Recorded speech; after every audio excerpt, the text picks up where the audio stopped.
Well, with Barry being 2 weeks away, I guess I gotta get this car up and running.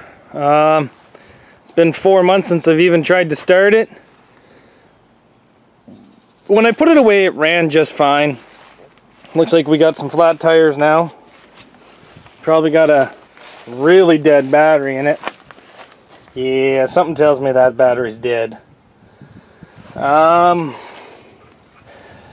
This thing here was in Schaumburg, and it's going to be going to Barrie. This is Cassandra's car. Oh yeah, all the tires are flat. It's going to make it more interesting to drag. But it broke a motor mount. As you can tell, the motor's sitting really, really low on driver's side here. So it broke a motor mount and it spit out the axle shaft. So what we're going to do is we're going to drag this thing up to the shop. We're going to put a jack underneath the motor, get it to around the height it should be, and then build some kind of motor mount for it, because it needs a motor mount to be derbied. So let's get this thing dragged out and fixed.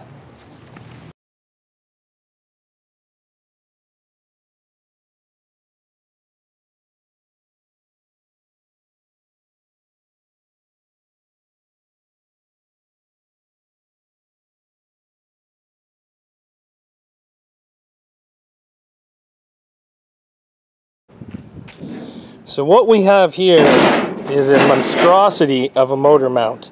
I built one a long time ago to mimic the manual Mazda, and I shouldn't have done that because the manual Mazda and the automatic Mazda are different. Not a lot of difference. I'm talking about 1/2 inch spread and 1/4 inch on height. Sorry, 3/4 inches on height, but the manual Mazda's mount is much thicker than the automatic. So if you're going to get an automatic, try to build your own mount. I just drilled flat plate and then extended a piece on a 45 and then put some gussets. It looks like junk.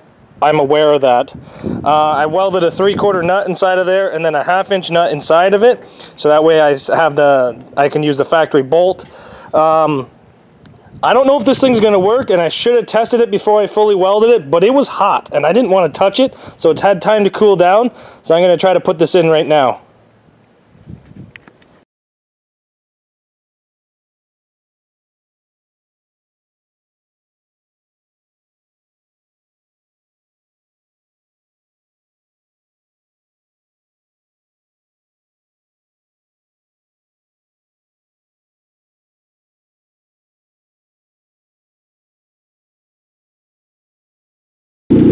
Well, now that we got the motor mount fixed and back in there and holding the motor up on its own, as you can see my homemade mount down there, last time we went to run this car, I built it and I stored it, and it stored outside for about 3 weeks and there was no issues.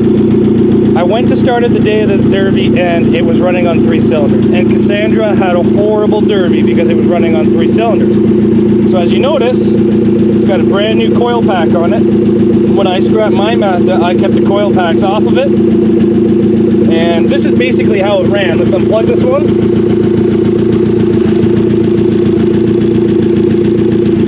Okay, give it some gas.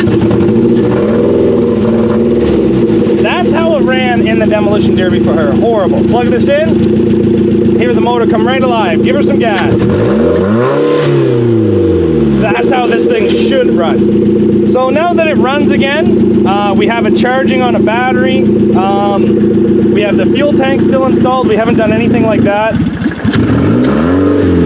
Sounds like she's starting to get warm because the rad is just caked with mud. Just caked. So we'll fix that. We'll take a garden hose, take all that out, and then you can actually smell the mud getting warm. The next thing to do is the axle. Now, I have not purchased another axle for this thing yet. What we're going to try to do is take the 5-speed Mazda axle apart and slide the pieces that are missing from this axle so we can make one axle out of the 2, and hopefully it gets us through the derby. So let's get that driver's side jacked up and get this axle replaced.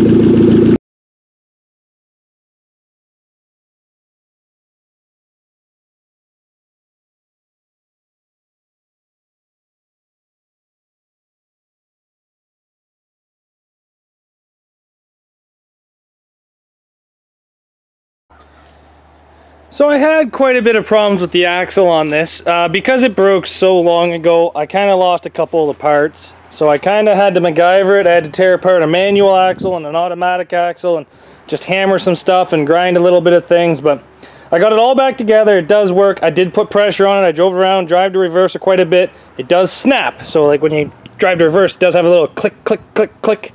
But you know what? It's fine. I'm not too concerned about it. It's going to run, drive, and stop. The next thing that I have to do for this is there was 2 Mazda 3s in Schaumburg. Both of them had 2.3 liters. Sorry, there was 3 of them. Myself, River Kuzi, and Cassandra.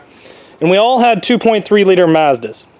And what happened to Rivers and mine is the oil filter bracket got smashed off. I don't know if you guys remember this, but I made a joke about the golden heart of the Dragon. Because this is right on the front of the motor, just down. So as soon as you lose the rad, it's a target basically, and as you can see, mine got sheared right off. Mine had a golden oil filter on it, so that's why I made a joke, the golden heart of the Dragon.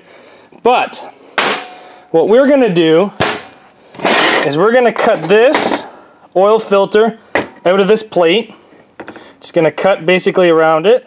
We're gonna drill all of our holes, and then we're gonna take a mini grinder and we're gonna grind the back of this so that it's got an oil channel for the oil to follow. Now what it's going to be is basically a block off plate with a bypass for the oil, so that way we still have oil pressure in the motor, but we no longer have the filter, we just have a block off plate on the front of the motor. So this will just go on there just like that, and then we'll just cut it out with the mini grinder, drill our holes, like I said, take the grinder and just put a slit down the middle, just big enough that the oil has a passageway through it. I don't know how big I should go, to be honest, but I imagine if I just attack it, it'll be fine. And then we're just going to put some sealant on it and put it on the motor, and this should bypass all the oil but still keep the oil pressure. Now how I'm going to be able to know if this loses oil pressure is the oil pressure light will come up on the dash, because I did see that flashing on my Mazda in the Demolition Derby ring, but there was only 4 cars left and they're taking top 3, and I said, you know what, push this thing until it explodes, and it exploded. So this is one of the things that we have to do to Cassandra's Mazda before it goes to Barrie. So this is pretty much the last thing other than a better battery. We did put better tires on this thing because these tires here, the sidewalls have all blown out of them. Big holes in the sidewall on both tires, and they will no longer hold air. I do have to find a set of spares for this car because as far as I know, this thing will only run 17s in the front of it. I can't find any 16s that will work with the brakes on this, and it's kind of upsetting. Barrie's a one and done, so I don't even think I really need a spare, but we'll bring one if we can find one, and then we'll bring some spare donuts for the back, obviously. But there is no real sheet metal to be reworked on this. Everything's basically clear of the tires and lots of space everywhere. So this thing is just about ready to go. As soon as we get done the oil filter relocator kit, we are done with this car, and we can focus on my car for Barrie.